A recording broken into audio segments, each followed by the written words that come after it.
Então, vamos continuar no capítulo 8. Bem-aventurados os que têm puro coração, deixai vir a mim as criancinhas. Deixai vir a mim as criancinhas, pois tenho o leite que fortalece os fracos. Deixai vir a mim todos os que tímidos e débeis necessitam de amparo e consolação. Deixai vir a mim os ignorantes, para que eu os esclareça. Deixai vir a mim todos os que sofrem, a multidão dos aflitos e dos infortunados. Eu lhes ensinarei o grande remédio, que suaviza os males da vida, e lhes revelarei o segredo da cura de suas feridas. Então, quando nós vimos esse texto semana passada, nós percebemos que tinha duas situações muito importantes aqui.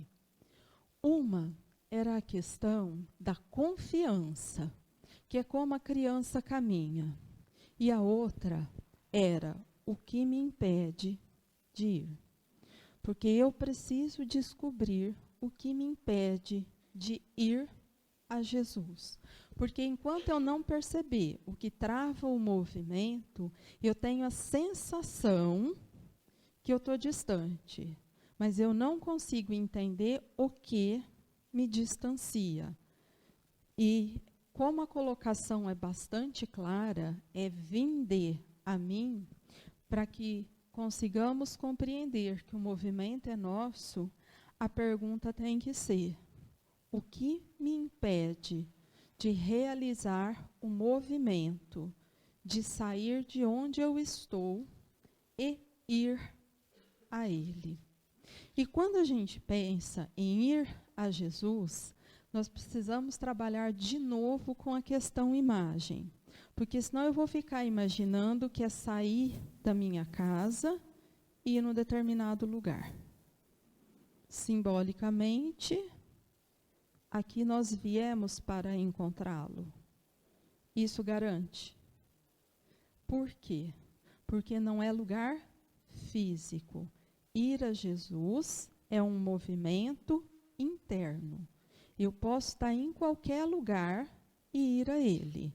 Porque quem vai é pensamento e sentimento. Então, essa é a pergunta. Ó.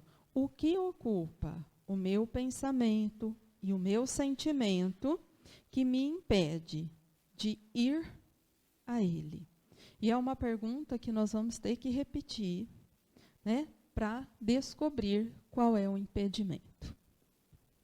E depois ficou a frase da porta da geladeira, que era para a gente ruminar a semana inteira e ver se a nossa coragem é capaz dessa confiança. Ó.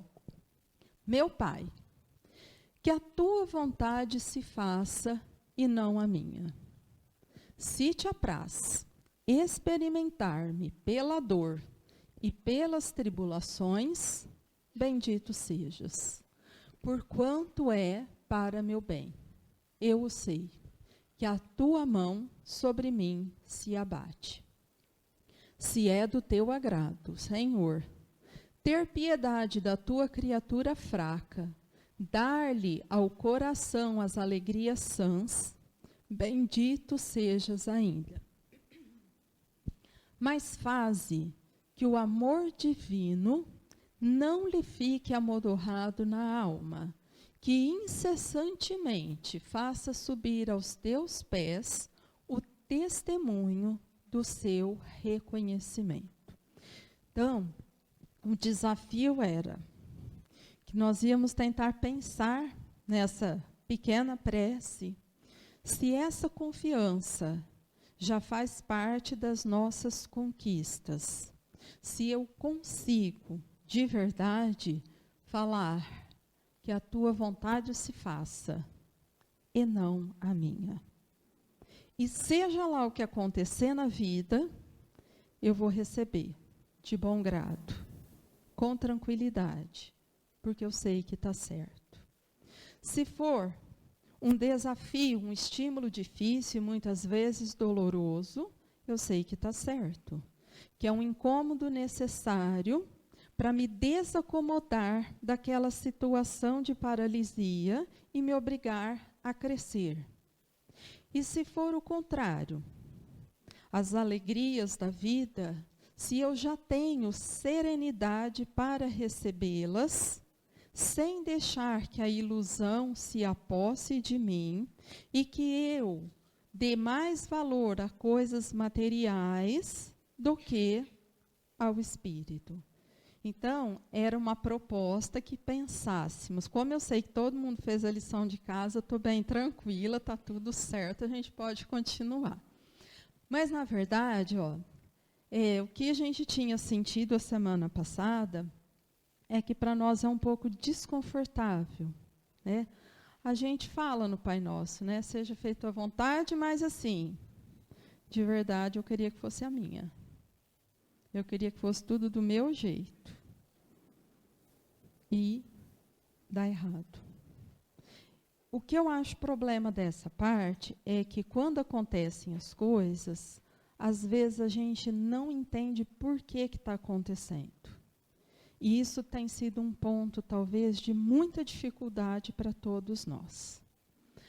Então, uma reflexão que a gente vai esforçar agora para fazer é o seguinte, vocês concordam que isso daqui é uma pequena prece? Que envolve quem e quem aqui? Quem são os envolvidos nessa conversa? Eu e Deus. Eu e Deus. E se eu falo assim, meu Pai, que a tua vontade se faça e não a minha, o que é que eu preciso ter em Deus para fazer essa afirmação? Confiança. Então, vamos lá, Marcelo. Então, sou eu e Deus, numa conversa, pode ir clicando, de confiança. Primeira pergunta, séria. Vocês confiam em Deus?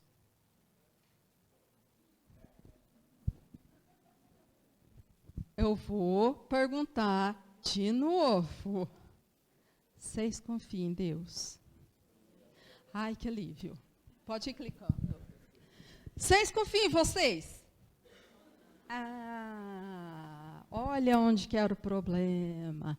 Então, por que eu não consigo falar para Deus, seja feita a tua vontade e não a minha? Porque eu vou roer a corda. Quem vai dar problema na conversa? Eu. Porque ele não vai falhar. O que for combinado vai ser o que vai ser. E olha só, Deus só vai fazer o bem. E só o que é bom para mim. Quem é que não vai dar conta de sustentar isso? No caminho que tem que ser? O que falta para que eu possa confiar em mim? Por que eu não dou conta de me garantir? Que eu combino o que eu vou fazer e na hora a gente faz assim, mas é difícil. Mas eu não sei se é. Por que a gente dá o passinho para trás? Onde está o nosso problema? Porque agora nós vamos voltar lá no começo, O que me impede de ir? Por que eu combino e não cumpro? Que, eu vou ter que... pode ser vontade, pode ser. Em última instância vai ser. Mas especificamente, em qual tema me falta vontade? Porque agora é muito particular. Por isso que eu falei, o que é que ocupa o meu pensamento e o meu sentimento que me impede de estar com Jesus, de ir ao encontro do Pai? O que fica aqui ocupando que não me deixa livre para fazer essa busca? Então, é uma coisa que agora é muito aqui dentro. Porque, aparentemente, nesse momento, estaríamos fazendo a busca. Mas a gente falou, estar no lugar não é garantia. Isso não garante que eu estou fazendo. Por quê? Porque eu posso estar aqui e o meu pensamento está assim, será que acabou na prorrogação ou está nos pênaltis? Prorrogação está nos pênaltis. Soltar o Rojão. O Rojão é Brasil ou França? Ou seja, eu vim, mas o meu pensamento e o meu sentimento estão ocupados, que não é com essa busca. Eu estou aqui com outra coisa. Então, eu preciso descobrir o que ocupa a maior parte do tempo que não me permite ir. Porque, senão, eu pareço que eu vou, mas aí eu sei que eu não vou, eu falo que eu quero, mas eu sinto que tem uma distância, então eu enfrento uma dificuldade que depois eu mesma não sei responder por quê. Porque eu não entendi qual é a barreira. Só que é uma barreira interna. Ninguém consegue ver para te falar. Então, eu vou ter que ficar aqui vendo esse tempo. O que é ir, então, com confiança? Ó, confiança, acreditar plenamente, com firmeza, certeza, fé, que é diferente de esperança. Então, quando eu falo assim, ó, eu tenho certeza que essa vida é o melhor para mim, certeza é certeza. E aí, muitas vezes, a gente emenda e fala assim, mas eu acho que vai dar certo. Não. Se eu acho, eu duvidei de alguma coisa. Porque se eu tenho certeza, certeza é certeza. Quando eu acho, pronto, tem algum problema. Então, ó, eu preciso compreender cidade, família, classe social, se eu sou homem, se eu sou mulher. Então, assim, ó, a minha vida, eu tenho certeza que está tudo certo. Porque se eu tenho certeza, vocês já viram alguém desistir de uma coisa que tem certeza absoluta? Quando que a gente desiste? Eu não sei se é isso. Não sei se isso é isso. Então, ó, se eu não sei se isso é isso, eu não posso investir toda a minha força aqui, porque e se não for? Então, eu recuo. Mas se eu tiver certeza, eu fico. Quando Emmanuel fala de confiança, ele vai fazendo algumas comparações para a gente entender o que é certeza. Ele fala assim, ó, o agricultor planta, porque ele tem certeza. Qual que é a certeza que ele tem? Se falhar, ele vai falar assim, não, é que eu errei, a sementinha não é na terra que põe. Não, ele sabe que houve alguma interferência, mas que o procedimento era aquele. Ele tem certeza. Então, ele vai ver se tinha alguma deficiência no solo, se a semente tinha alguma doença, mas aquele processo ele sabe que é. Ele fala assim, ele não vai desistir, porque ele sabe que aquilo é aquilo. O que ele vai fazer é melhorar a observação, a atenção, mas ele vai continuar, porque ele tem certeza. Agora, se eu começo a fazer uma coisa que eu não tenho certeza, eu começo e... será que é assim? Eu estou achando, estou em dúvida, eu vou fazer. Aí eu vou perguntar para alguém, eu vou ver de outra pessoa, porque eu não sei se é. Então, ó, a dúvida me para. A certeza faz investimento. Então, eu preciso compreender se eu tenho essa certeza ou se eu tenho esperança e coloquei esperança e chamei de fé. Eu tenho fé que um dia vai melhorar. Bom, não tem fé de nada. Isso é uma esperança vaga. Fé é certeza. Então, eu preciso começar a avaliar com essa clareza, porque se eu tiver certeza, eu vou continuar. A confiança é a conduta que o pensamento impõe pela força do conhecimento. Ó, eu conheço. Então, há uma imposição no meu pensamento. É assim. Eu não tenho mais dúvida. Porque isso, para mim, agora é claro. Agora, se eu não conheço, eu vou recuar. Confiar no que crê como verdade é mudar toda a forma de pensar e de buscar novos recursos para a vontade. Então, ó, se eu não vou conseguir acionar a vontade para executar tal coisa, se pelo conhecimento eu não tiver certeza que esse é o caminho. Então, eu preciso conhecer. Mas conheceu, definiu racionalmente, bom, então agora eu tenho como buscar recurso. Aí vem a segunda parte. Se eu não busco recursos, agora é porque eu não quero. Então, eu preciso definir, eu não conheço ou eu não quero. Porque a gente vai ficar nesse dilema o tempo todo. Ó, nós temos alguma dúvida que o perdão é importante? Por que eu não perdoo? Porque eu não quero. Então, quando eu conheço e não faço, é não quero. E às vezes eu não conheço. E eu fico sem entender, mas eu não tenho essa clareza para ser firme e falar, ó, o investimento tem que ser aqui. Então, eu fico vacilando, por quê? Porque eu não conheço. Então, eu queria fazer alguma coisa que eu não sei nem o que é, então eu não tenho o que fazer. Então, eu preciso conhecer e preciso querer. E eu preciso das duas coisas o tempo todo. A confiança é o estímulo maior que, dia a dia, estrutura a fé do espírito. Então, para que a gente consiga ser uma pessoa de fé, eu preciso de confiança. Aliás, segundo Emmanuel, confiança é a base de tudo na nossa vida. Porque ele fala que onde a gente não tem confiança, a gente não se entrega, a gente não permanece. Porque, olha, pensa, quando você tem alguém que você conhece, mas você não confia, como que você relaciona com essa pessoa? Um atrás e o outro pronto para sair. Ou seja, a relação é nada, fica muito superficial, que não dura. Então, ó, para que eu fique em qualquer coisa, eu preciso ter confiança. Então, se eu não entendi ainda Deus e a justiça, como que eu vou ter fé?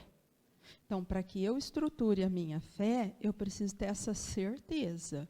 Precisa ser uma relação de confiança. Porque aí eu sou capaz de abrir o coração e falar da minha verdade. Fazer um processo de entrega, um investimento de sentimento. Porque, caso contrário, eu não sou capaz. Porque a insegurança e o medo não vão me permitir. Sem a confiança, o pensamento não pode se definir e nem se direcionar para seus objetivos existenciais. Assim, permanece o espírito estagnado nas suas certezas, entorpecidas pelo materialismo, em milênios de repetição, querendo manter em suas mãos aquilo que foi alvo de suas conquistas. Então, ó, eu não consigo confiar em Deus. O que eu vou fazer? Eu distancio porque eu não vou investir ali. Aí a gente fala que a vida continua, mas como eu não confio, não vou investir. O que sobra na minha mão? Eu e minhas conquistas. E aí a gente fica assim, ó, é no que eu confio. E aí eu vou mantendo essas certezas que, infelizmente, a maioria de nós repete: eu me basto. Eu sei o que é bom para mim. Eu dou conta. Porque eu já fiz tal coisa, eu já sei como é. E aí a gente vai falando, ó, um império de eu, como se eu soubesse de tudo o tempo todo. E aí, essas minhas certezas, entorpecidas pelas minhas poucas conquistas, fica sendo o que dirige a minha vida.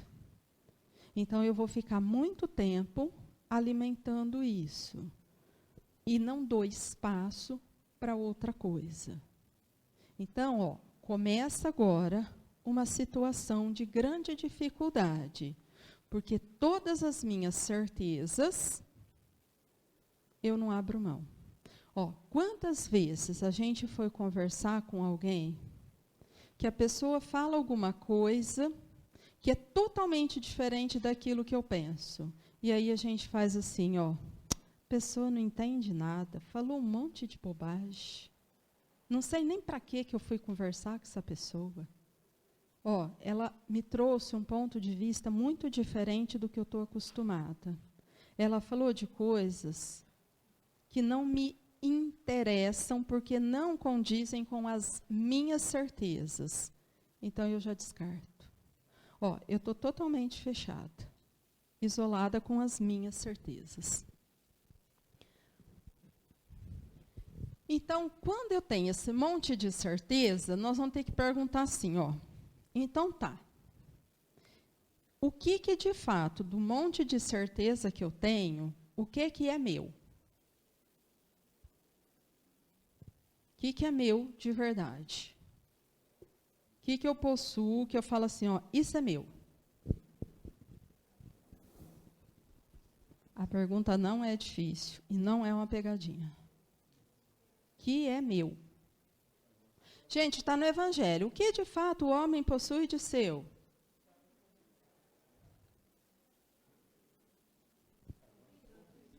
Isso, mas conquistas em relação a... Qual império que eu conquisto? Gente, só de sentimento é meu. Qualquer outra conquista não é minha, porque é muito transitória. Então, qualquer outra conquista é ilusão. Então, vamos pensar numa coisa muito concreta. Vocês já viram alguém com medo de perder cargo? É só chegar um colega um pouquinho que formou mais recentemente, que está mais aprimorado, dá medo. As pessoas têm medo de concorrência. Vocês já viram alguém com medo de perder o perdão conquistado? Por que esse medo a gente não encontra? Como que alguém tira de mim o perdão que eu conquistei? Como que faz isso? É meu, não tem jeito de tirar. Então, o que eu tenho medo de perder? Só o que não é meu. O que é meu, eu não perco. Essa é a maior ilusão da nossa vida. A gente passa a vida correndo atrás de coisas que a gente chama de meu. Vocês já viram gente com medo de perder a mãe? Mas quem falou que a mãe é tua? Ela está sua mãe nessa vida, mas não é tua nada. É só um espírito que convive com você. Vai perder. Vai perder. Porque a gente acha que é meu. Agora, olha só. Eu vou perder presença física. Mas vocês já viram alguém ter medo de perder aquele amor? Não perde. É meu. Aquilo mora no meu coração, mora no meu sentimento. Isso não perde. Então, se eu não vou trabalhando comigo essa diferença, eu fico uma pessoa apavorada. Mas apavorada de um mundo de ilusão. Eu tenho medo de perder coisas que não são minhas. Eu tenho medo de perder coisas que já sabidamente são transitórias. Elas foram feitas para, no máximo, durar uma encarnação. Não vai durar mais que isso. Não tem como durar mais que isso. Porque são conquistas materiais que não vão me acompanhar. Olha só, a gente tem medo de perder beleza física? Tem medo de perder saúde? Entenderam? Como se o corpo fosse durar para sempre. Gente, vai perder? Não vai ter jeito. Vai encostando nos 50, nos 60, a coisa vai ficando difícil. Vai dando sinal que está perdendo. Não tem jeito, é para todo mundo. Uma hora vai acabar. Então, é assim, eu tenho medo do que está garantido que perde. Só que a gente não se atenta. Então, olha que coisa esquisita. A gente tem medo da ilusão que a gente vive. E isso deixa a gente apavorado.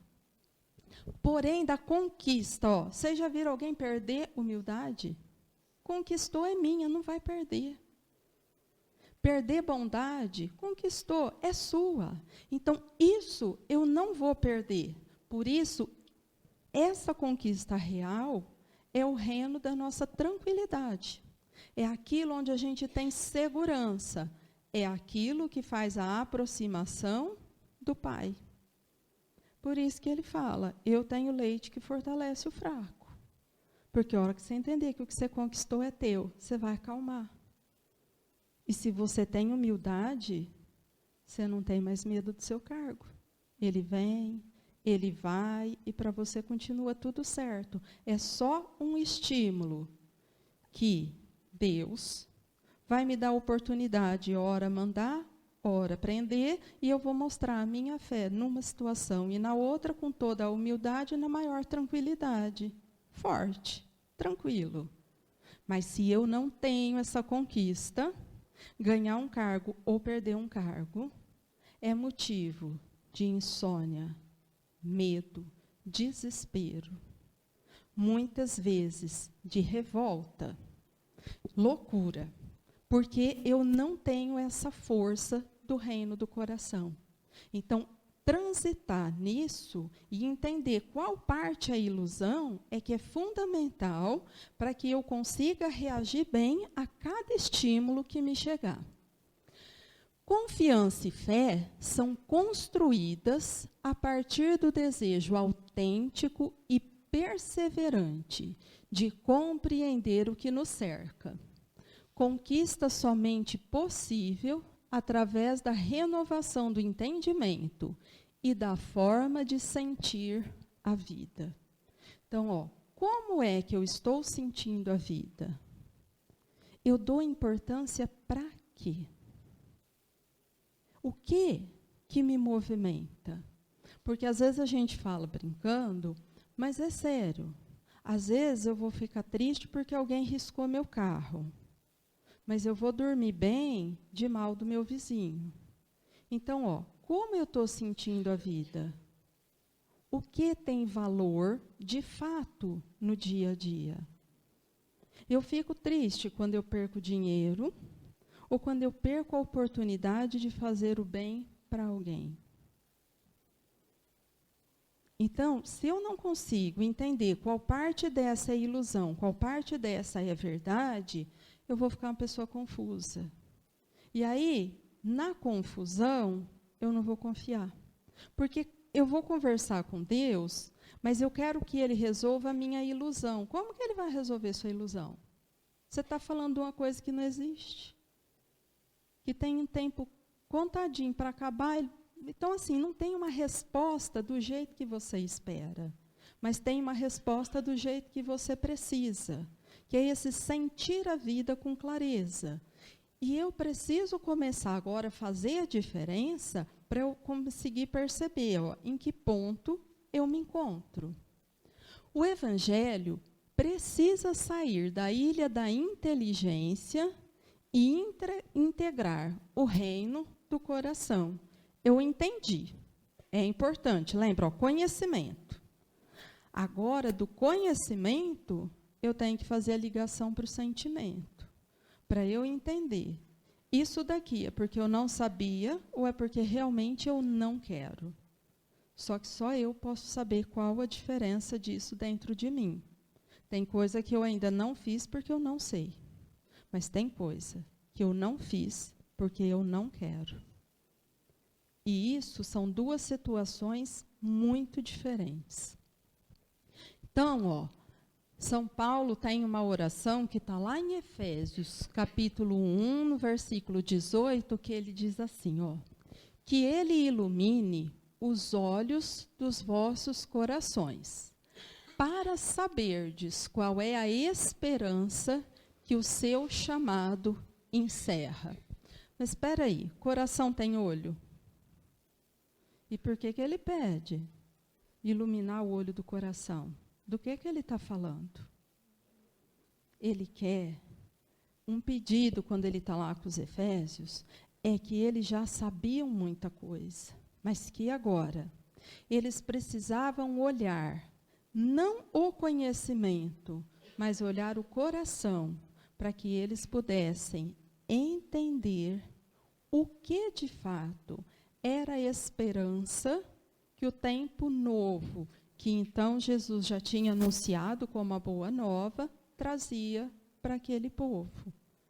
Porque é lá daquele tempo que Jesus fala, eu tenho leite que fortalece os fracos, eu tenho... Então, eles não entendiam, porque eles achavam que para ser abençoado, eles precisavam ganhar terras, eles achavam que eles precisavam ganhar posses. E aí, como São Paulo já tinha entendido, e ele começa a pregação, então ele começa a falar, vocês precisam olhar, é outro reino. Não estamos falando do reino da terra, nós estamos falando do reino de Deus, e isso é no coração. Então, o que eles precisavam mudar, iluminar os olhos do coração, é reconhecer que somente olhando para dentro de nós mesmos é que conseguiremos alcançar a plenitude, escutar a Deus na nossa intimidade. Então, quando eu começo a olhar dentro de mim, e ter um contato de verdade comigo mesmo, eu vou começar a descobrir a tal da lei de Deus que está em mim. Então, quando a gente aquieta e tem um momento de reflexão, normalmente a gente organiza a nossa ideia. Então, se eu me recolho numa prece, vai ser assim, perdoa.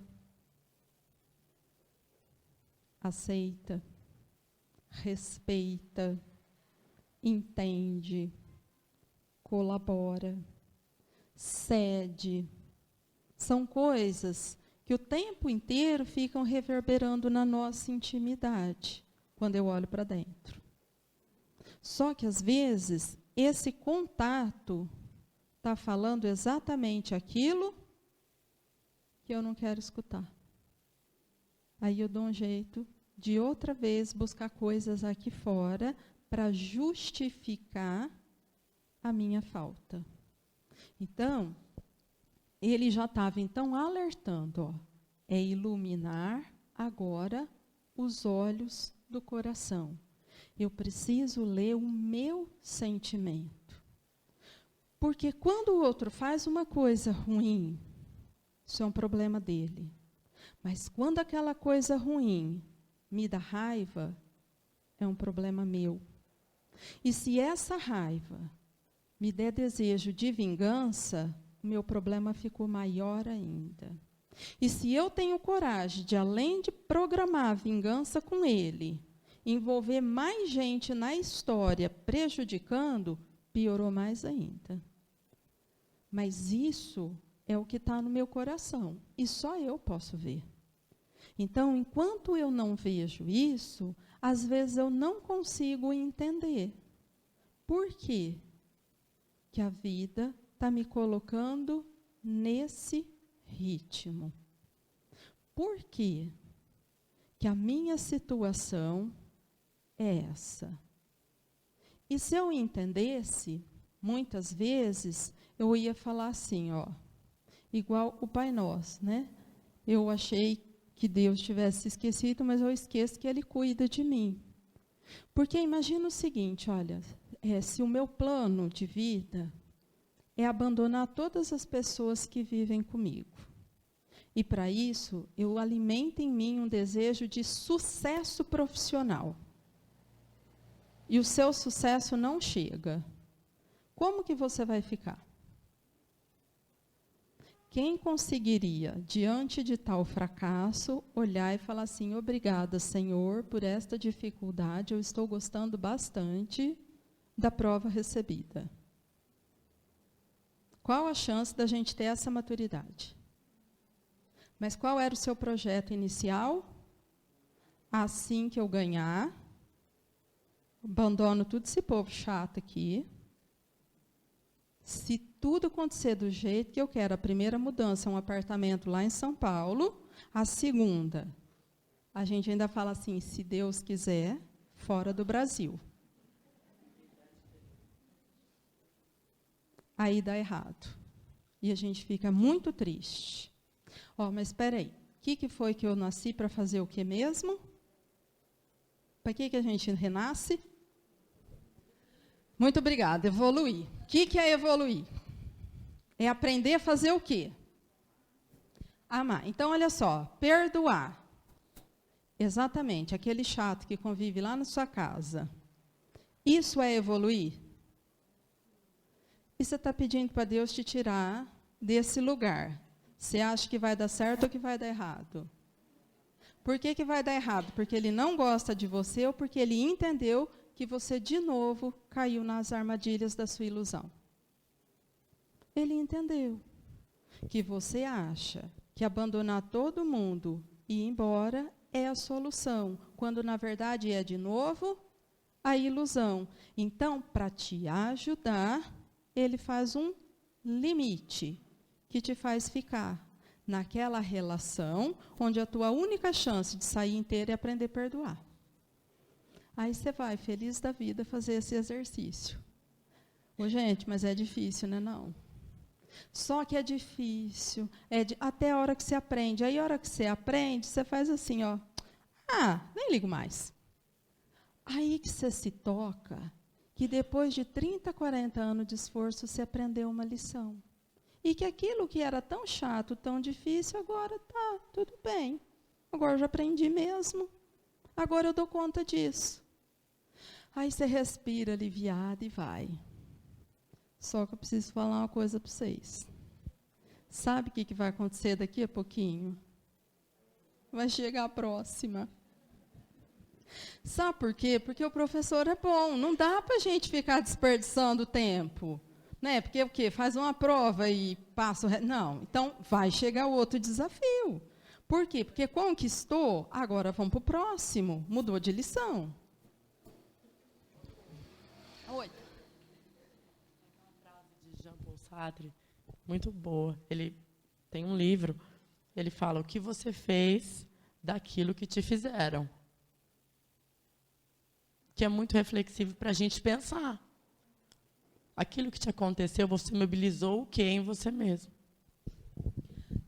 Porém, quando a gente fala assim, que está todo mundo amparado por um plano divino e não tem ninguém no lugar errado, é nesse sentido. As pessoas que convivem conosco realmente são os desafios precisos. Mas, assim, incomoda da maneira, assim, aquela precisão cirúrgica a coisa. Mas não tinha um pontinho melhor para acertar. É aquele, é isso mesmo, naquele. Gente, mas incomoda de uma tal forma que eu não consigo ficar paralisado. Porque se eu ficar parado naquilo, eu fico doente. Só sobra uma alternativa: mudar. Pode ver, tentou ficar parado naquele estímulo, eu começo a adoecer. É tão forte que eu não suporto. Aí a gente vai adoecendo, até que uma hora a gente fala, eu não aguento mais ser doente. Aí a gente fala, bom, só me sobrou uma alternativa. Agora eu tenho que mudar. E aí a gente começa toda uma luta de transformação, porque a dor quebra a ilusão, e eu falo assim, não adianta eu esperar, fulano não vai mudar. Sabe quem que vai ter que mudar? Eu. Normalmente, essa conclusão ali pelos 50 anos, ela já está bem definida. Nos 50, a gente não tem mais ilusão que o outro muda, a gente já sabe, é comigo. Não tem. Ixi. Você sabe por quê? De verdade, com 20 e pouco tem. Os outros falam assim, mas você vai casar com ela? Não, mas vai dar certo. A gente tem certeza? Aí a coisa vai indo. Tanto é que hoje, um casamento está com prazo de validade esquisito, está durando pouco. Né? Antigamente a gente ficava, e a gente via assim, é mesmo, não vai mudar nada, não. Sou eu. Então, a gente tem que aprender. Por quê? Porque eu vim aqui para mudar. Mas a beleza acontece quando eu entendo o seguinte, gente, não é que eu era essa pessoa difícil mesmo? Fiquei 40 anos achando que era o outro e era eu. Onde que eu estava com a cabeça? Porque a gente fica imaginando que é tudo problema do outro. Até que uma hora você entende que não é. Então, isso demora, mas demora por conta dessa dificuldade que a gente tem em transitar entre o que é de fato e a ilusão desse monte de certeza que eu construí para mim. Então, por que não se vive o Evangelho? O que impede o homem de aplicar os ensinamentos de Jesus? E por que tem havido tanto discurso e pouca prática nos últimos 2000 anos na Terra? Então, assim, são coisas que a gente vai ter que perguntar. Porque quando a gente fala da lição do perdão, do não revidar, todo mundo sabe. Por que a gente não faz? Aí a gente pensa... De verdade, vocês têm ideia por que a gente não faz? Em última instância, a resposta é essa, porque eu não quero. De verdade, a resposta em última instância é, eu não faço porque eu não quero. Porque eu já entendi, mas eu não quero. Então tá.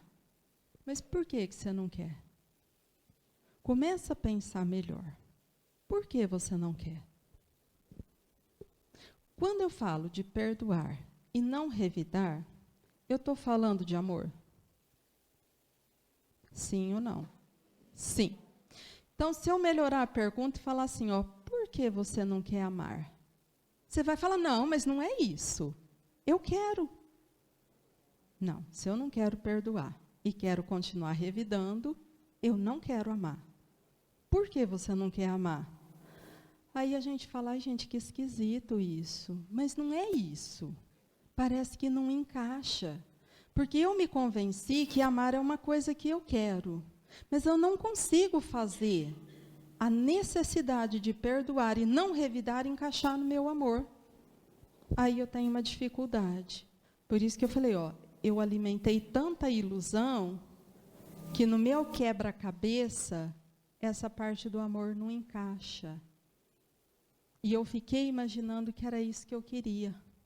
Então, agora eu vou ter que reelaborar. Por isso que eu preciso começar a me livrar das minhas certezas e fazer de novo. Então, é um fato isso. Porque quando a gente ama, não tem nenhum desafio. Tem gente que vai começar, mas tem gente que já passou. Quando a gente encontra, por exemplo, uma mãe que está com um nenenzinho de 3 meses no colo, você fala assim para ela, e aí, tudo bem? O que ela fala? Tudo, só faz 3 meses que eu não durmo a noite inteira, mas tudo. Ela não está cansada, ela está destruída. Está aprendendo a arte de dormir em pé. Fala para ela assim, daí que eu levo embora. O que ela fala? Você está doida, imagina? O sono acaba na hora. Então, é assim, me cansa, mas eu quero. Me dá trabalho, mas eu quero. E se der mais trabalho, eu vou arrumar força para fazer mais do que eu já faço. E eu faço o melhor do melhor que eu posso. E se ele resolver complicar, eu dou um jeito de emendar agora 2 noites sem dormir. E está tudo certo. Porque onde tem amor, eu faço qualquer investimento. E por que aquela pessoa eu não consigo? O que me falta? Gente, mas eu jurei que eu tinha amor para dar. Que não tenho. Por isso que qualquer esforço acaba com a minha resistência. A gente faz assim, eu não aguento mais. Acabou minha força. Eu não suporto, eu estou enlouquecendo. Verdade. Porque se eu não tenho força, eu vou ficando tão esgotada, tão extenuada, que tem uma hora que parece que eu vou ter um ataque de loucura, de tanto cansaço. A gente fala, eu preciso sumir, eu quero me isolar, porque a voz... Eu lembro de uma pessoa que falava assim, a respiração me irrita. Ele respira mais alto, meu coração dispara. E eu ficava imaginando a canseira daquela coitada. E, às vezes, precisa fazer a saída estratégica, porque ela precisava de força para dar conta. Só que, olha só, como que você vai olhar e falar assim, eu entendo seu cansaço, mas o problema é que falta amor em você. Nele eu não sei, porque ele é só um problema dele. Mas o que eu tenho certeza, que o que está te enfraquecendo é a ausência do amor. Então, se a gente lembrar do começo da aula, como que Jesus fala?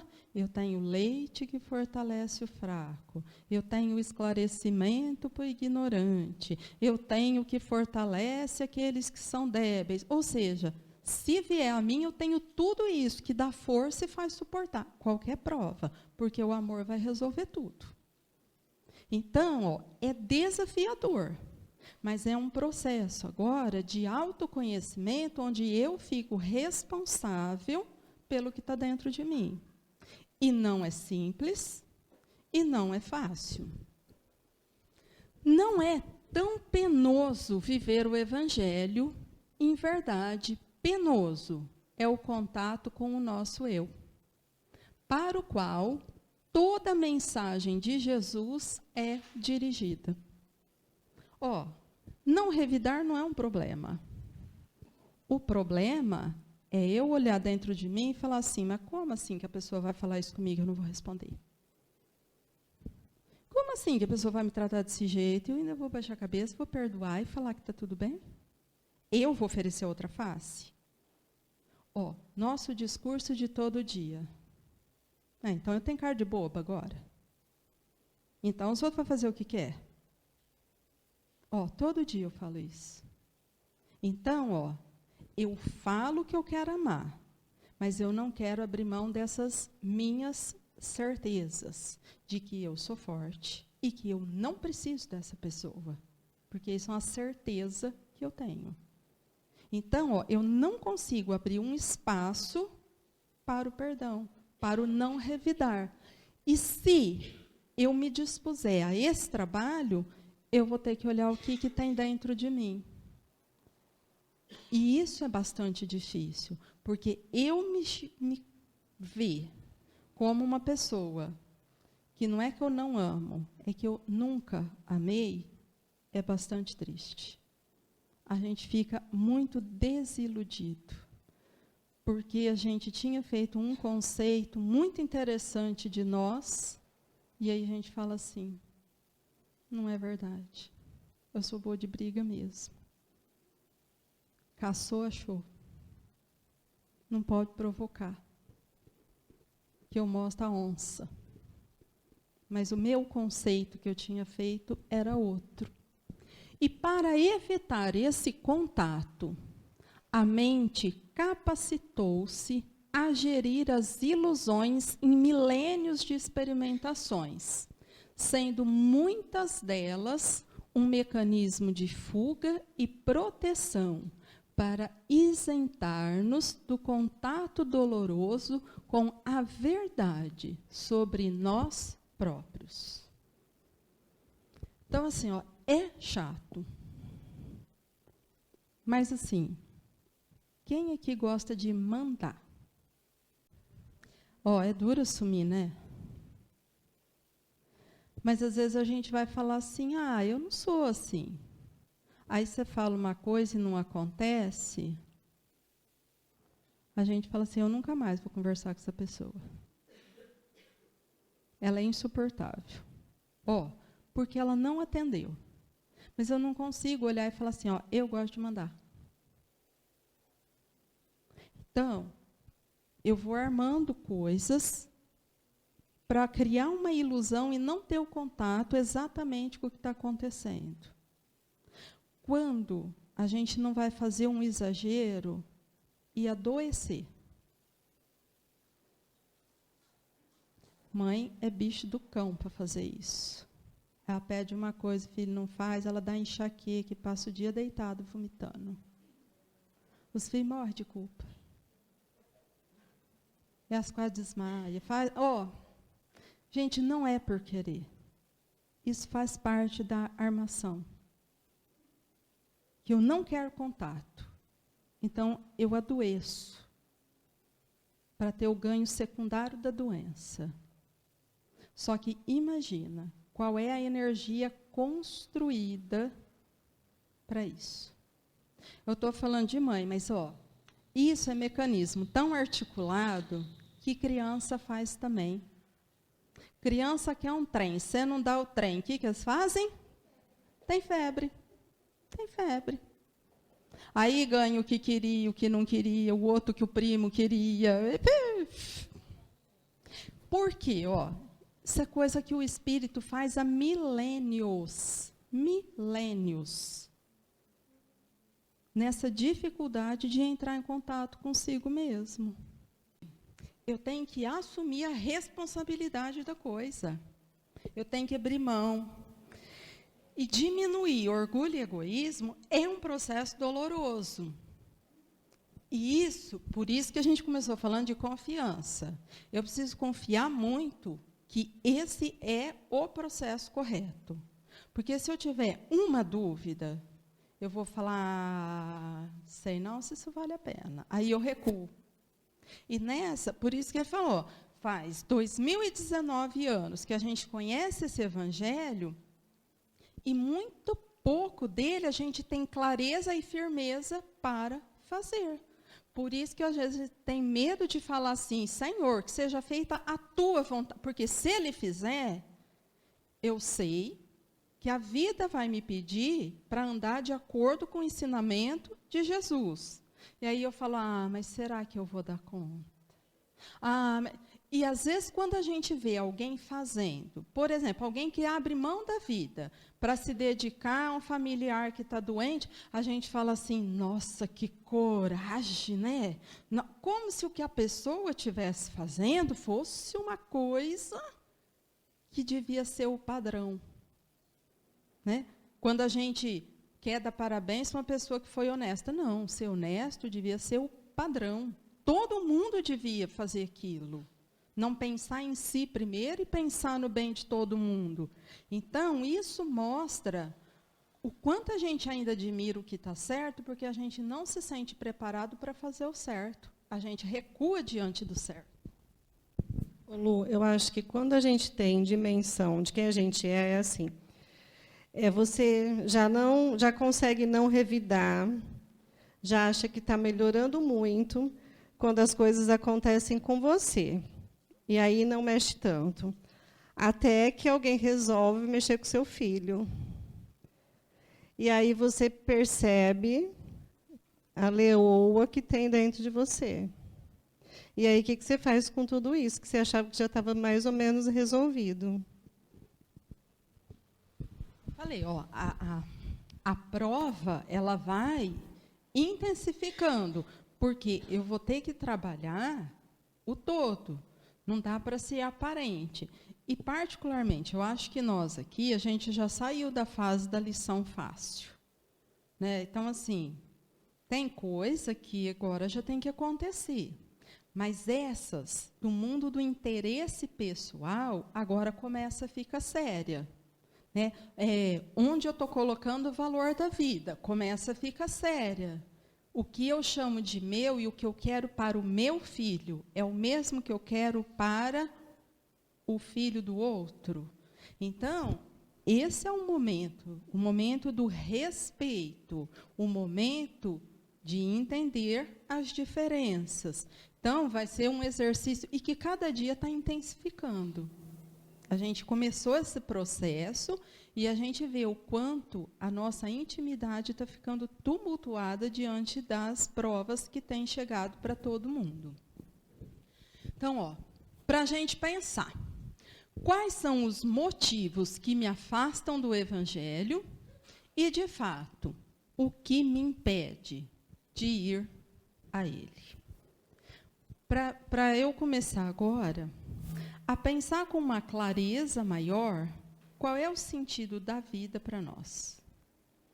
Onde a gente tem colocado o valor das coisas? O que é mais importante? Brigar pela herança ou ficar de bem do seu irmão? Porque essa prova chega. O que eu vou valorizar? O título que eu perco ou a bondade que eu conquisto? Onde eu ponho respeito? Em quem tem cargo ou na pessoa que está à minha frente? Então, para eu começar agora, me questionar em tudo que eu for fazer, isso que eu estou fazendo é conquista ou é ilusão? Isso onde eu estou colocando o meu esforço e o meu empenho, é conquista ou é ilusão? Porque pode ser que eu me perceba colocando muito empenho numa coisa que é ilusão, e que eu vou falar é mesmo. Amanhã isso vai desaparecer. Não vai virar nada. Mas isso aqui é meu. Na outra vida, daqui 10 encarnações, isso é meu, isso é uma conquista. Para eu começar a perceber e diferenciar as coisas. Porque senão eu vou ficar confusa. E eu preciso sair da confusão para poder fazer essa aproximação real desse vinde a mim. Vós que estáis fracos, porque eu tenho leite que fortalece. Para eu saber como é que busca. Qual é o movimento que me devolve a paz. Para a gente ter força de buscar. Tudo bem? Até aqui?